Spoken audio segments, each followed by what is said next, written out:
لما جي ومستر تشوي شافوا بعض اتعرفوا على بعض على طول. مستر تشوي قال لجي إنه كان بيدور عليه بقاله 10 سنين. الجو اتشد وكان باين إنهم هيتخانقوا. بس يون بوم اتدخلت. يون بوم سألت مستر تشوي سيجين فين وليه نداها تيجي سول.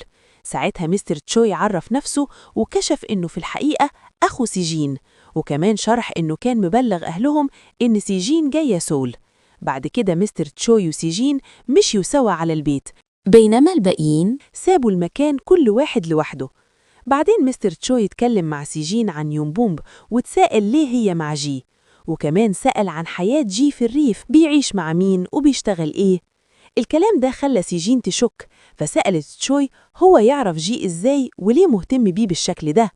من الحوار ده بان إن تشوي وجي كانوا في نفس المدرسة زمان. في الوقت ده أهل هانج كانوا ماتوا وجي كان بيجيب هانج معاه المدرسة. في يوم هانج عيط جامد لدرجة إنه لخبط الفصل كله. تشوي ساعد جي عشان كان عنده طفل في البيت برضه سيجين، وكان عارف يتعامل مع الأطفال. بس حصل بعدها حاجة ما بين جي وتشوي خلتهم من أصحاب لغرباء تماماً. في الحاضر بدل ما جي يرجع قرر يوقف في أوتيل عشان هانج ما كانش ارتاح كويس ومش حابين يسافروا بالليل. في الأوتيل اكتشفوا إن عشان الويك أند كل الأوض محجوزة غير أوضة العيلة. يون بوم رفضت فوراً وقالت ما ينفعش يناموا سوا. جي طمنها وقال إنهم مش هيعملوا أي حاجة وإنهم بس محتاجين مكان يناموا فيه. علشان ما كانش فيه خيار تاني اضطروا يوافقوا. في الأوضة كان السرير متزين بورود. يون بوم شالت الورود بتوتر ونادت هانج يدخل الأوضة بسرعة. جي بدأ يمارس رياضة وطلب من يون بوم تساعده، وهم قريبين من بعض جسدياً الوضع بقى محرج تاني. فعشان كده جي ساب الأوضة وراح جيم الأوتيل. هناك لاحظ طفل صغير ماشي لوحده. في الوقت نفسه يون بوم افتكرت إن جي نسي تليفونه في الأوضة وكان في حد بيكلمه كتير، وهي قلقانة عليه خرجت تدور عليه. فجأة شافت الطفل بيغرق وصرخت بصوت عالي. جي وصل في لحظتها، نط في المية وعام بقوة زي القرش عشان ينقذ الطفل. بس الطفل خاف وقال لأمه إن جي خوفه. بدل ما تشكره الطفل ضربت جي بالقلم. المنظر ده فكر يون بوم بحادثة من ماضيها لما كانت اتلامت ظلم. المرة دي رفضت تسكت، واجهت الست وشرحت إن جي هو اللي أنقذ ابنها. يون بوم ورتها تسجيل الكاميرات عشان تثبت ده. بعدها الست اعتذرت لجي. في مكان تاني المعلمين كانوا باينين بيتعلموا كاراتيه. أثناء التمرين الآنسة هاي أصابت الأستاذ جين بالغلط وده عمل خناق. الأستاذ جين قال لها بسخرية انتي متطلقة ومش محتاجة شريك، بس أنا لسه بدور على واحدة. وكمان اشتكى إن إصابتها سببت له مشكلة أكتر. بالليل هانج وجي ناموا على نفس السرير. هانج جاله اتصال من سيجين وطلع بره يكلمها. البطل وهو نعسان بص على يون بوم وقال بهمس إنها جميلة. لما يون بوم سألته قال إيه وليه، جي لف ودور وقال إنه كان بيتكلم عن النور اللي بره. الاتنين فضلوا صحيين يفكروا في بعض. يون بوم افتكرت كل اللي حصل في الماضي بس تظاهرت إنه ولا حاجة حصلت، بينما جي فضل يفكر هل هي فاكرة ولا لأ. تاني يوم تشوي قابل يون بوم وقال لها إنه لقى يون بوم بس رفض يديها عنوانها، وقال إن يون بوم فلت باختيارها وهو مش عايز يأذيها. واتكشف كمان إن تشوي كان بيحب يون بوم من زمان قوي. في المدرسة جي حاول يكلم يون بوم عن سول. أول ما سمعت الكلمة جريت وهربت.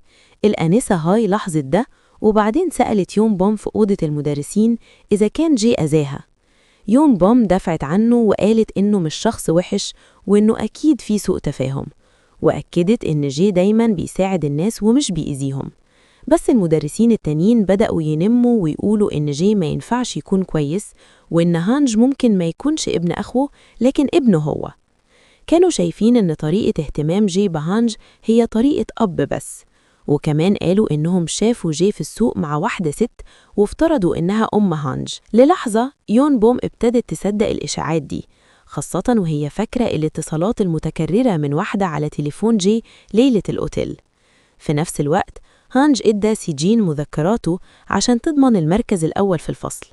بعدين يون بوم كانت ماشية رايحة البيت والدنيا بتمطر، لقت جي واقف من غير شمسية وبيكسر غطا بلاعة. يون بوم وقفته بس هو شرح لها إن في جرو محبوس جوه. جو أنقذ الجرو وقال يون بوم إنه كان أنقذ نفس الجرو قبل كده وقت انزلاق تين في الغابة. ساعتها يون بوم فهمت أخيراً إن لما الأنسة هاي كانت شافت جو بيحفر في الغابة، هو ما كانش بيأذي حد، كان بينقذ الجرو. لاحظوا إن رجل الجرو مجروحة، فودوه المستشفى عشان يغطي الجرو. جو شال التيشيرت بتاعه وغطاه فيها. في المستشفى الممرضة ما كانتش قادرة تبطل بص على جي بسبب جسمه الرياضي، وهم مستنيين الدكتور. يون بوم لاحظت كذا ندبة على جسم جي. هو حاول يخبيها، بس يون بوم قالت له إنه مش مضطر، عشان الجروح مش دايماً بتكون من حاجات وحشة. لما الدكتورة وصلت، اعتقدت إن جي هو أب هانج عشان كانت عاملة أوراق لهانج قبل كده. جي وافق على الكلام وده خلى يون بوم مصدومة. بعدين اتكشف إن اللبس ده حصل عشان جي ملأ استمارة دخول الجرو باسم هانج، وكتب إن هو ويون بوم الأهل. لما يون بوم فهمت ارتاحت. قرروا يتبنوا الجروة بعد ما يخف خالص. بعد كده خرجوا يتعشوا. جي نادى يون بوم يا حبيبتي، وهزر وقال إن بما إنهم بقوا أهل الجرو يبقى هم كمان حبيبين. كمان اتصرف كأنه جوزها قدام صاحبة المطعم، وده ضحك يون بوم. بعدين يون بوم عزمت جي على شوربة وطلبت منه يقابلها تاني يوم. جي بعدها حكى لصاحبه فيليب طمنه وقال له إن يون بوم مهتمية بيه، وقال يركز في تصرفاتها، زي إنها بدأت تلبس غير الأسود وكمان بتخاف عليه. لما تقابلوا عشان الشرب، يون بوم وصلت لابسة طقم بينك. أثناء العشاء أكلته بإيديها وحتى لبسته مريالة. ده أكد إحساس جي. وهم طالعين برا، جي كان على وشك يسألها إذا كانت بتحبه، بس قبل ما ينطق يون بوم قالت جي فرح وفهم إن يون بوم كمان بتحبه، بس الحقيقة إنها ما قالتش عشان بتحبه، هي قالت عشان كانت أخيراً افتكرت كل اللي حصل في الماضي. من سنة فاتت لما سكرت في مطعم وأغمى عليها، جي هو اللي ساعدها، وكمان افتكرت إنها كانت على وشك تدخل قدام عربية نقل بقصد، وجي أنقذها اليوم ده. المرة دي يون بوم كانت عايزة بس ترد جميله، عشان كده لبست نفس اللبس اللي كانت لابساه من سنة، وقبل ما تمشي رجعت له الحلوى اللي كانت دهلها زمان. جي وقفها وسألها بصراحة عن حادثة من سنة فاتت. سألها ليه كانت هتدخل قدام العربية وإيه اللي حصل في حياتها وخلاها تعمل كده. لما سمعت الكلام ده يون بوم اتعصبت.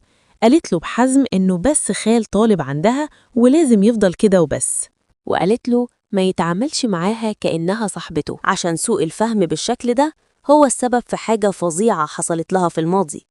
وبعد ما قالت كده مشيت. تاني يوم يون بوم كانت على سطح بيتها بتسقي النبتة اللي جي كانت دهلها. فجأة حشرة نطت عليها، وهي بتحاول تهرب جريت بره وخبطت في تشوي. هو غطاها عشان يحميها واتلسع هو في راسه. يون بوم أسعفته، وتشوي اداها طبق فراخ، اداها رقم تليفونه وقال لها إنها ممكن تحتاجه في يوم. شرح لها إن الفراخ دي مجرد شكر عشان اعتنائها الكويس بسجين. في نفس الوقت جي كان حاسس بتشتيت من ساعة ما شاف يون بوم تاني، واللي حواليه ابتدوا يلاحظوا ده. عشان يفضي دماغه دخل حصص كاراتيه، واتكشف إنه الحزام الأسود. المدرسين اتصدموا عشان كانوا بياخدوا الحصص دي في السر، عشان في يوم من الأيام يتخانقوا مع جي. جي اتخانق في نزال مع الأستاذ جين، وبسبب تشتيته ابتدى يخسر. فجأة تليفون الأنسة هاي رن، وجي لاحظ إن المتصل كان يون بوم. في اللحظة دي استرجع تركيزه وقوته، غلب الأستاذ جين وجري على الأنسة هاي. يون بوم كانت تشتكي إن دبابير ونحل كتير بيدخلوا بيتها. الأنسة هاي نصحتها تدور أونلاين على حد يحل المشكلة. تاني يوم وهم بيقسموا الفرق لمسابقة الرياضة في المدرسة، يون بوم لقت حد أونلاين يقدر يشيل الدبابير والنحل. يون بوم اتحطت في فريق الأبيض، بس مستر جون نقلها تاني للفريق الأزرق من غير ما يستأذنها. يون بوم اتضايقت بس فضلت ساكتة. لما رجعت البيت داقت طبق الفراخ اللي مستر تشوي كان مديهولها، والطعم فكرها بأبوها عشان كان نفس طعم الأكل اللي كان بيطبخه. اتأثرت وقررت تكلم مستر تشوي. في اللحظة دي الشخص اللي كان متعين يشيل الدبابير وصل، طلع جي، بس كان مغطي نفسه كله وما نطقش ولا كلمة، فيون بوم معرفتوش. جي ابتدى الشغل وأول حاجة شال الدبابير من على النبتة اللي كانت دهلها. يون بوم قالت له إنه ممكن حتى يقطع النبتة لو محتاج، عشان هي أصلاً مش مهمة. الكلام ده عصب جي، راح على طول قاطع الشجرة اللي بره بيتها كمان عشان كانت مليانة دبابير. في اللحظة دي سمع يون بوم وهي بتكلم مستر تشوي في التليفون وعرف إنها ناوية تقابله. الغيرة اتملكت بجي، ومن غضبه ضرب الشجرة ضربة واحدة بس. الشجرة ابتدت تقع ناحية يون بوم، بس جي لحقها وأنقذها في الوقت المناسب. أثناء كده يون بوم لاحظت وشم التنين على إيده، وفهمت أخيراً إن الراجل المقلع هو جي. في مكان تاني هان كان في المكتبة بيبص على سيجين بهدوء. هي قربت منه ورجعت له المذكرات. هان قال لها إنه لو في أي حاجة مش فاهماها هو ممكن يساعدها. ابتدوا يذاكروا سوا، وسيجين قالت إنها في مسابقة الرياضة مش هتفرح غير لما تغلب هان. بعدين يون بوم واجهت جي وقالت له إنه إزاي يجي يقابلها بعد ما قالت له بوضوح يبعد، وقالت له إنها مش عايزة أي مساعدة منه. الكلام ده وجع جي قوي، عشان هو كان جاي بس يعتذر لها عن سؤاله ليها اليوم اللي فات. من غير ما يقول كلام كتير شال جذع الشجرة التقيل على كتفه ومشي. تاني يوم يون بوم قابلت تشوي في مطعم، وبما إن الاتنين من سول أذواقهم كانت متشابهة قوي. بس تشوي لاحظ جي جوه المطعم. جي كان رايح بس عشان يراقبهم. تشوي علق على أهل الريف وقال إنهم دايماً بيتعدوا الحدود بعكس أهل سول. يون بوم وافقته، وده وجع جي. سكت ومشي بهدوء. بعد كده راح عيادة الحيوانات عشان يطمن على الجرو. وهو هناك فكر إنه لو بجد بيحب يون بوم يبقى لازم يكون صريح مع إحساسه، بس يون بوم كانت فاكراه دايماً بيتعدى الحدود. تاني يوم تشوي زار أهل يون بوم عشان شوربة الفراخ اللي جابها كانت في الحقيقة مبعوثة من أبو يون بوم. مستر تشوي سأل إيه اللي حصل بينهم وخلى يون بوم تبعد عن أهلها. يون بوم أخيراً حكت كل حاجة. من سنة فاتت اتهمت ظلم إنها كان ليها علاقة بأب أحد الطلاب.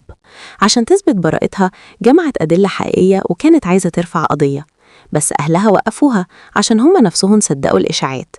وبما إن يون بوم كانت شخصية معروفة كانوا خايفين من كلام الناس.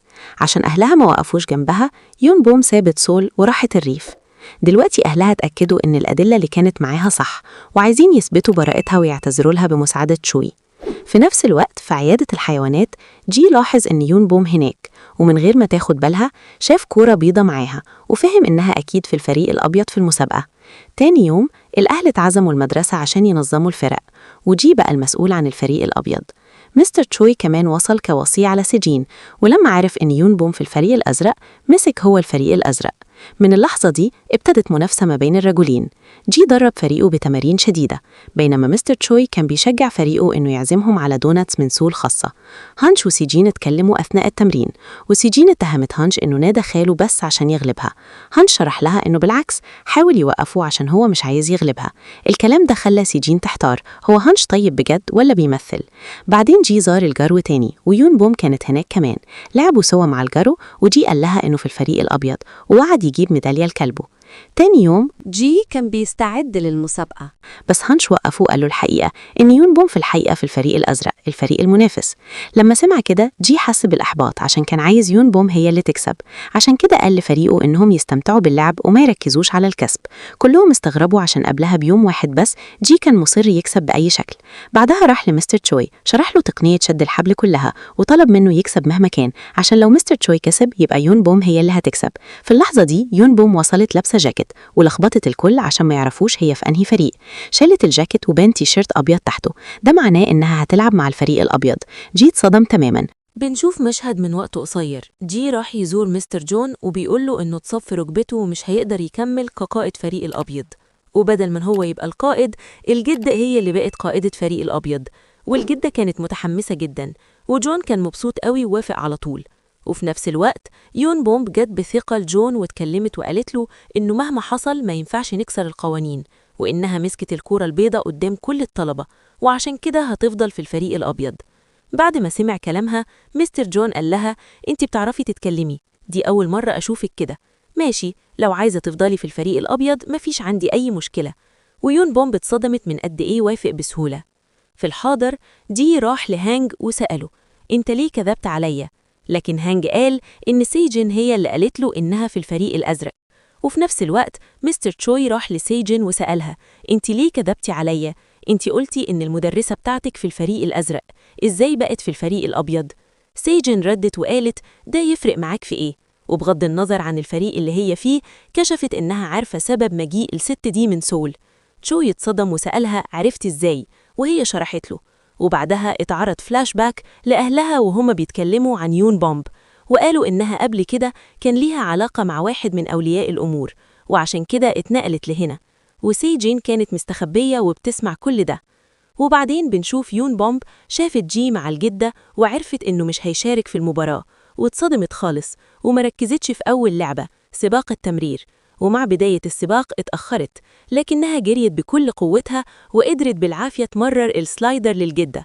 ولما الجدة جريت بالسلايدر كانت بطيئة قوي، وده صدم الكل، وسيجين كانت فرحانة قوي وهي شايفاها.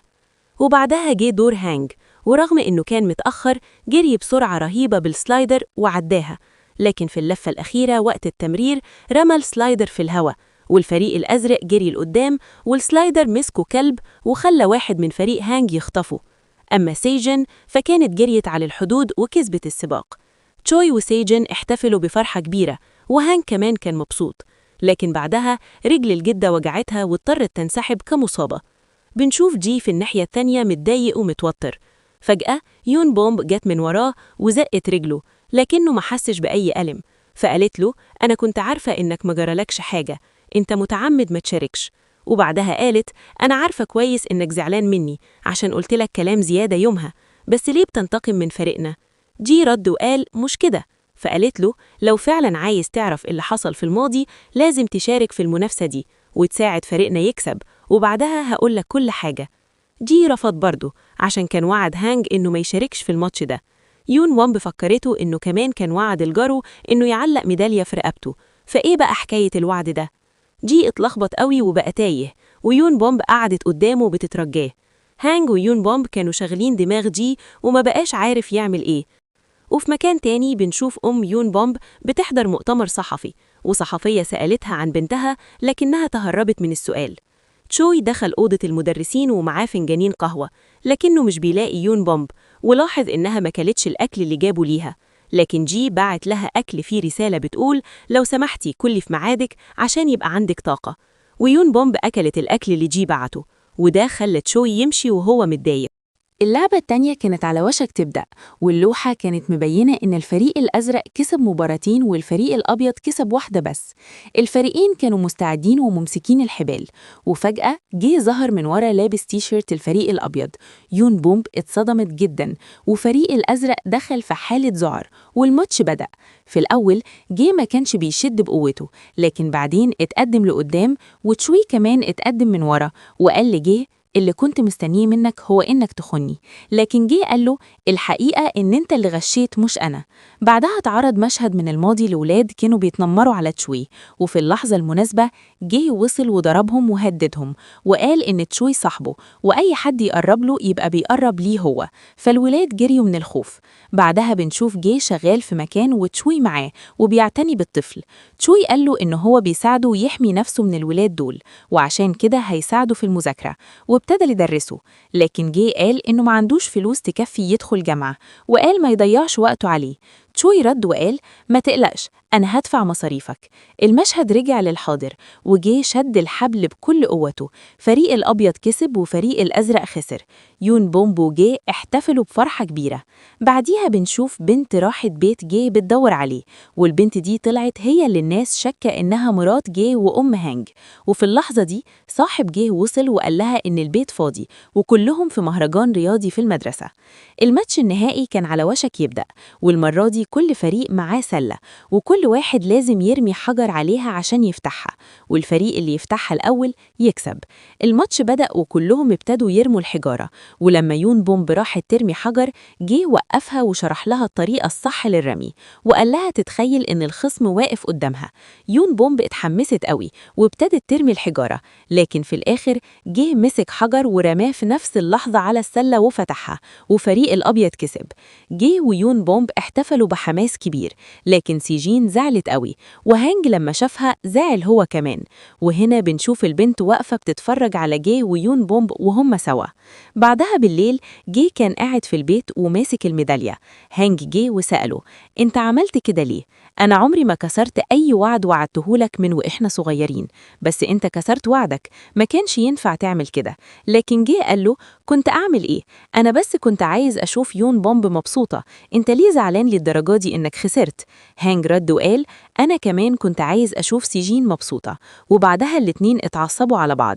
يون بومب كانت فرحانة قوي وبترقص قدام النبتة اللي جه جابها لها، وقالت: أنا كل مرة بنجذب ليك، أنت وسيم وقوي. وبعد ما قالت كده ابتدت تحضن النبتة، لكن فجأة افتكرت الوعد اللي وعدته لجيه إنها هتحكي له كل التفاصيل لو كسب.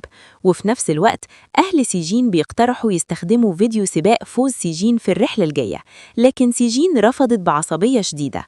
وفي اللحظة دي تشوي قرب منها وقال لها: ما تقلقش، حتى لو خسرنا اللعبة المهم إنك تطلعي الأولى في الامتحانات وأنا هفضل أدرسك. فجأة سيجين بصت للتلفزيون وشافت حاجة في الفيديو. بعدها بنشوفها رايحة مطعم تقابل هانج، وهانج كان جايب لها تورتة. فسيجين سألته: أنت بتحبني؟ هانج اتصدم من السؤال، والمشهد خلص هنا.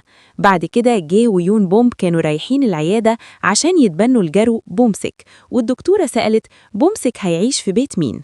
الاتنين رفعوا ايديهم وابتدوا يتخانقوا، وكل واحد قال إن هو أحسن. وفي الآخر جي استسلم وقال: ماشي، انت تتبنيه، بس أنا هاجي أزوره مرتين في الأسبوع. يوم بومب وافقت وكانت لسه هتمضي، فجي سألها: طب والوعد اللي وعدتيهولي؟ يوم بومب حاولت تتهرب وقالت: أنا ما قلتش إمتى، هقولك قبل ما اليوم يخلص. أم يوم بومب كانت في المستشفى وتشوي راح يزورها، فهي قالت له: اللي كنت خايفة منه حصل. الناس ابتدت تتكلم على يوم بومب كلام وحش. بعدها سألته: دلوقتي قولي أعمل إيه؟ بعديها بنشوف تشوي فاتح مكتب خاص بيه في البلد، ومساعده سأله: انت جاي هنا ليه؟ مفيش جرايم ولا قضايا في البلد دي. تشوي رد وقال: المكان ده مهم قوي بالنسبة لي. ومن ناحية تانية بنشوف جي ويوم بومب بيبنوا بيت لبومسك، ويوم بومب قالت لجي: أنا معرفش أربي عيال، أنا تبنيته من حماسي وخلاص، بس هربيه إزاي؟ جي قال لها إن كل الأهالي بيغلطوا ومفيش مشكلة، وإنه هو نفسه غلط كتير وهو بيربي هانج، بس عارف حاجة واحدة: لو حبينا ولادنا هم هيسامحونا على كل الغلطات. بيت بومسك خلص، وفجأة يوم بومب قالت لجي: أنا بحبك. وجي اتصدم، ولما بصلها فهم إنها كانت بتقول أنا بحبك نيابة عن بومسك. وجي اتأثر قوي وقال: وأنا كمان بحبك. بعدها بيطلعوا يتمشوا، وجي بيقول ليوم بومب إن فاضل دقيقة واحدة على نهاية اليوم. يوم بومب سألته: ليه عايز للدرجة دي يعرف؟ جي قال: أنا فعلا عايز أعرف ليه أنت زعلتي مني اليوم ده، يمكن أكون اتعديت حدي. لكن يوم بومب رفضت وقالت: أنا زعلت يومها عشان كنت خايفة أنا اللي أتعدى حدي. جي اتصدم خالص وسألها: يعني أنت عايزة تتعدي الحد معايا؟ يوم بومب ردت: العكس تماما، أنا أقدر أتعدى الحد مع أي حد، بس ما أقدرش معاك. جي سألها: ليه بتقولي كده؟ هنا بنشوف مشهد من الماضي. يوم بومب كانت قاعدة في بيتها وجالها تليفون من نفس الأب اللي كانت الإشاعة طالعة عليه، كان بيتحرش بيها وقال لها: أنا واقف قدام بيتك، افتحي. يوم بومب هددته وقالت له يمشي وإلا هتتصل بالشرطة، لكنه ما سمعش وفضل يهددها وقال: انتي اللي قلتي إني راجل كويس. يوم بومب عيطت بعد الكلام ده. بنرجع للحاضر. يوم بومب قالت لجي إنها كانت وصية على واحد من طلابها، وإنها من أول ما جت هنا قررت إنها مهما حصل مش هتدخل في علاقات شخصية مع أهالي الطلبة. جي سألها: طب لو أنا ما كنتش أبو الطالب كنتي هتتعدي الحد؟ يوم بومب قالت أيوة، واتصدمت من اللي قالته. جي قال لها: خلاص أنا هستنى، لما هانجي يخلص مدرسة هنبقى مع بعض صح؟ يوم بومب قالت له إن فاضل سنتين على ما يكمل دراسته، وسألته إذا كان هيقدر يستناها. جيب حماس قال إن سنتين مش وقت طويل وإنه هيستناها، وطلب منها تثق فيه. قال إن يوم ما هانجي يخلص مدرسة هيبقى أول يوم ليهم هما الاتنين سوا. وبعدها بنشوف جي في البيت معلق استيكر مكتوب عليه 620 يوم على الحيطة، وقال لنفسه إن بعد 620 يوم يوم بومب هتبقى ليه، ودلوقتي هي مجرد مدرسة لهانج وبس، ومش لازم يساعدها ولا يكلمها. بعدها جاله تليفون وبان عليه شوية حزن. تاني يوم كل مدرسين المدرسة كانوا واقفين بيبصوا من الشباك لجوه مطعم، وفجأة يون بومب وصلت. شافوا جيلي قاعد جوه مع بنت، والبنت دي هي نفسها اللي كل الناس بتقول عليها هانج. ولما يون بومب شافت المنظر ده اتعصبت جدا. وبينما المدرسين كانوا بيتكلموا عن قد إيه البنت جميلة، البنت مسكت ايد جي. يون بومب دمها فار وغضبها ولع، وابتدت تزعق على الكل بعصبية ومشيت وهي متغاظة.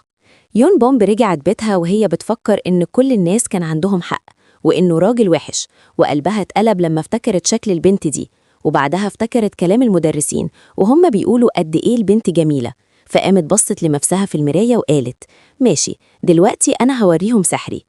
في اليوم اللي بعده جي وهانج كانوا بيفطروا سوا، فجي سأله أخبار علاقتك إيه؟ هانج رد وقال خلصت. فجي سأله حصل إيه؟ أحكي لي بالتفصيل. المشهد بيرجع للماضي. سيجين سألته أنت بتحبني؟ ولو لأ يبقى ليه كنت بتضحك لي في مهرجان الرياضة مع إنك خسرت؟ وقالت له كمان قصتنا المفروض يبقى فيها إثارة، فين بقى الرومانسية دي؟ هانج اتعصب وقال أيوة عندك حق، كل بنات المدرسة مهووسين بيا أصلا، فليه أحبك انتي؟ وأنا كنت بضحك عليكي عشان مستغرب إزاي كنتي فرحانة قوي، علشان الكسب في الرياضة ما بيضمنش درجات حلوة. بعد ما افتكر الكلام ده في الحاضر، هانج حس بندم كبير، فدي قال له إنه لازم دايما يتكلم بصراحة زي الرجالة وما يلفش ويدور. بعدها هانج سأله عن أخباره مع الأبلة يون بومب، فدي قال له سألتها بصراحة زي الرجالة واتفقنا إننا نرتبط بعد 2 سنين. هانج قال له في 2 سنين بيحصل حاجات كتير، إزاي هتستناها كل الوقت ده؟ دي اتعصب وقال أنت مالك قلقان ليه؟ دي حياتي وأنا هستناها قد ما يكون. بعديها كان دي بيوصل هانج المدرسة، وفجأة بنشوف عيال كتير بياخدوا صور مع حد، وطلع إنها يون بومب. ولما جي شافها استخبى وغطى وشه، ولما يون بومب قربت وشالت الشنطة من على وشه اتصدم لما شافها، كان شايف وردة حواليها في كل حتة. وقبل ما يون بومب تنطق بأي كلمة جي جري وهرب. وفي المشهد اللي بعده بنشوف جي شغال في الحقل، والستات الكبار أصحاب الحقل كانوا بيتكلموا وبيقولوا إن كل ما جي يتنرفز بيجي يشتغل في الحقل. جي كان بيقول لنفسه أنا جي وأنا هستناها عشان أنا عم هانج، لكن فجأة وش يون بومب جه في دماغه. في المساء يون بومب كانت بتحاول تفتح باب بيتها لكنه كان ماسك، وفجأة جي قرب. هي وقفته بس جي ما بصش لها أصلا، فقالت له ممكن تساعدني أفتح الباب زي المرة اللي فاتت؟ لكن جي ما ردش، وأول ما شاف وشها جري وهرب. وصل بيته سأل هانج، قالت الزمن خلصت؟ وهانج رد لسه. فجي دخل اوضته بعصبيه، وفي نفس الوقت يون بومب كانت بتحاول تطلع السور وهي بتقول ان جي عمل كده عن قصد، وفجاه اتلخبطت وكانت هتقع، لكن تشوي جه في اللحظه المناسبه ومسك ايدها وساعدها. يون بومب سالته بيعمل ايه هنا، فقال لها انه كان بيجري رياضه، وبعدين قالت له لو فاضي الويك اند ممكن يخرجوا يشربوا قهوه سوا. تشوي فرح ووافق. في اليوم اللي بعده جي كان تعبان ومش على بعضه وبيحاول يسيطر على نفسه بالتأمل، وفجأة جاله تليفون من تشوي. بعديها بنشوفهم قاعدين في مطعم، وتشوي وراه عقده وقال له إنه كان وعده إنه لو شارك في الماتش هيدخل الجيش، وكمان يروح محل كباب وياكل بصل ويناديه دايما يا عزيزي. جس الغلبان قال أيوة أنا راجل ومش هرجع في كلامي، كلمت الجيش بس هم رفضوني، إنما الشرطين التانيين هنفذهم. وبالفعل ناداه عزيزي وقام يمشي، لكن تشوي شاف الندبة في إيده فسأله هو الكلام اللي الناس بتقوله عن أبوك ده صحيح؟ جه اتعصب وقال إن ده السبب اللي يخليك عمر ما تبقى صاحبي، عشان بتصدق كلام الناس أكتر مني، ومشي وهو غاضب.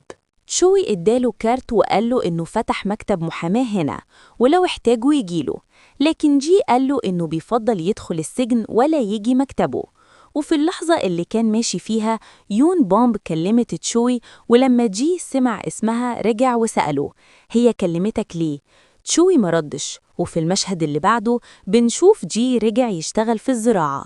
في نفس الوقت بنشوف مس هاي وعيلتها، وكان في سرقة حصلت في منطقتهم، وكانوا بيتناقشوا إن لازم يقفلوا الأبواب كويس ويناموا والبوابات مقفولة. بعديها يون بومب وتشوي كانوا بيفطروا سوا. يون بومب كانت بتحكيله عن محاضرة في المدرسة، عشان كده عزمته على قهوة. مس هاي اتصلت بيها وهي مردتش.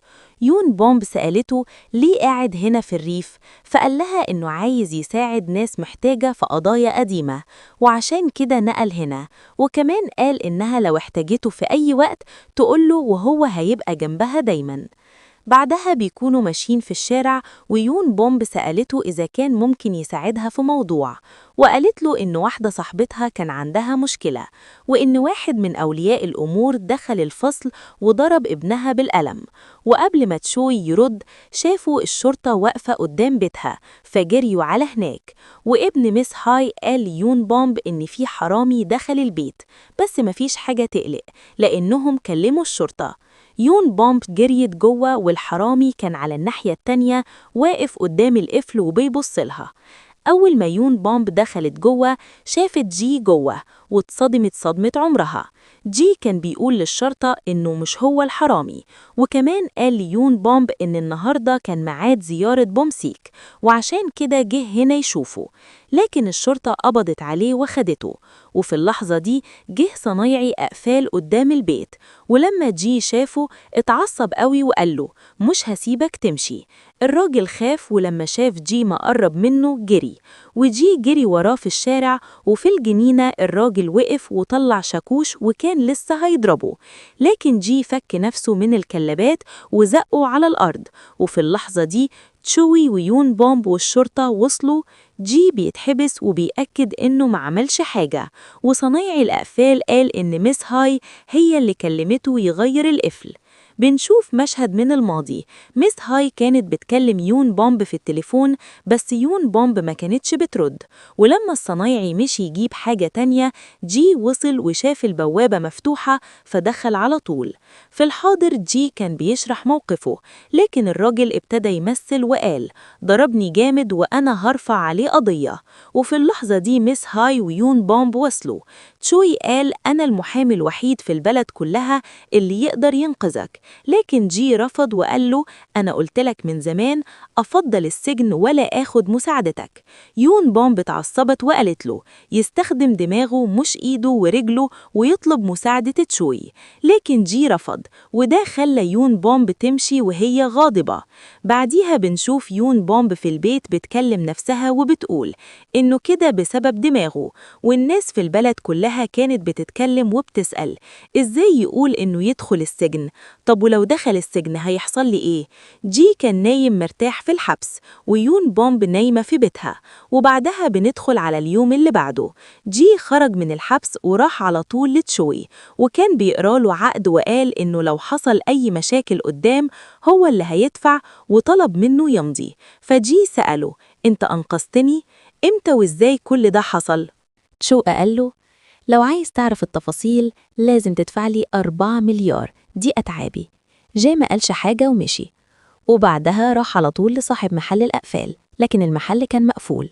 وفي المشهد اللي بعده بنشوف جي ويون بوم في السوق وما كانوش بيكلموا بعض. يون بوم اشترت عصير كتير قوي وتقلت في الشنط، جي برضو ما ساعدهاش.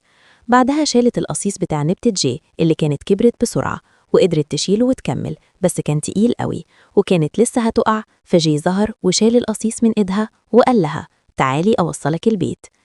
جي وصل بيت يون بوم وزرع القصيص، وهي كانت قاعدة وبتفكر تسأله عن البنت اللي شافتها معاه. جي سألها انت عايزة تقولي حاجة؟ هي ما ردتش، بس قالت له أنا بس عايزة أعرف انت عملت ايه الويك اند ده. فجي رد وقال غسلت هدوم هانج وطبخت. يون بوم عملت وش مستغربة وهي فاكرة إنه لسه بيكذب. جي قال لها انتي متغيرة قوي معايا اليومين دول، عندك مشكلة معايا؟ يون بوم اتعصبت وقالت له أنا دايما كنت فاكرة إنك مهما كنت وحش عمرك ما هتكسر وعدك. فجي قال انتي بتقولي ايه؟ أنا بقيت أعمل تأمل بسببك. يون بوم بعصبية قالت لو عندك مشاكل قوي اكسر وعدك. جي اتضايق وقال ماشي لو ده اللي انتي عايزاه أنا هكسر وعدي، وقال أتمنى تفضلي مبسوطة دايما ومشي. بعدها بنشوف يون بوم قاعدة في البيت زعلانة وبص على كل الأقفال اللي اشترتها. المشهد بيرجع للماضي. يون بوم كانت قاعدة قدام محل الصنايعي والراجل وصل، وهي كانت بتترجاه يسحب القضية لكنه رفض، فركعت قدامه بس هو برضه رفض. فقامت وقالت له أنا هاخد كل الأقفال اللي عندك بس تسحب القضية، وبرغم كده ما وافقش. وساعتها افتكرت إنه بيحب ممثلة وقالت له أنا هجيب لك تذاكر الحفلة. وكانت لسه هتكلم أمها لكن افتكرت حاجات من الماضي، وفي نفس الوقت أمها كانت نايمة وجالها اتصال من يون بوم. ولما ردت يون بوم قالت لها بسرعة على تذاكر الحفلة وقفلت وسابت أمها وأبوها مصدومين. وفي نفس الوقت صاحب المحل كان بيحكي كل ده لجي، فجي جري عليها.